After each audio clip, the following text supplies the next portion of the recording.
మూడు సార్లు ఈ వారంలోనే 2 సార్లు క్లాస్ ఉంది. మార్నింగ్ పబ్లిక్ బండి మీద నుంచి మార్నింగ్ సావరోడ్ నుంచి పాలకి తీసుకుని వస్తుంటే ఏదో ఒక ట్రక్ అడ్డం ఉంది. ట్రక్ నుంచి పక్క నుంచి వచ్చేసరికి తను గుర్తుపోయాడు. అప్పుడే ప్రభు కాపాడాడు. ఇదేం కదా, చిన్నదే కదా, ఇప్పటిదే కదా అని మేము అనుకున్నాం. కానీ ఎలా జరిగిందో మాకు తెలియదు, అయిపోయింది. దాన్ని ఎవరు పట్టించుకోరు కదా, పట్టించుకోలేదు. మేమంతా అలాగే అయిపోయాం.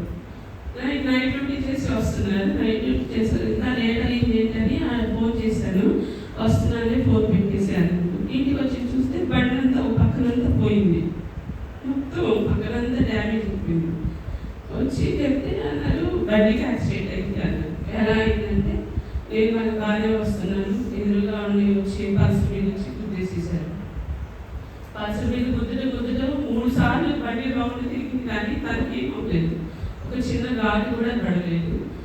ఇది విన్నపం అనుకుంటారో సాక్ష్యం అనుకుంటారో నాకు తెలియదు. కానీ నా కుటుంబాన్ని మీరు జ్ఞాపకం చేసుకోండి. మీ ప్రార్థన విషయంలో మీరు ప్రార్థన చేస్తారని మేము నమ్ముతున్నాము. మాకున్నటువంటి నేను చెప్పుకోవాల్సినటువంటిది నా కుటుంబం గురించి మేము ఏమైనా చెప్పుకోవాలన్నా, మాలో ఏదైనా సీక్రెట్ అయినా మేము ఏది ప్రతి విషయమో మేము పంచుకునేది సంఘంతోనే.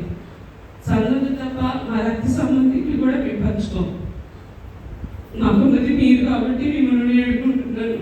పొద్దున్న చూస్తే బొబ్బులు ఇక్కడ కళ్ళ ముందే పడ్డాడు. మళ్ళీ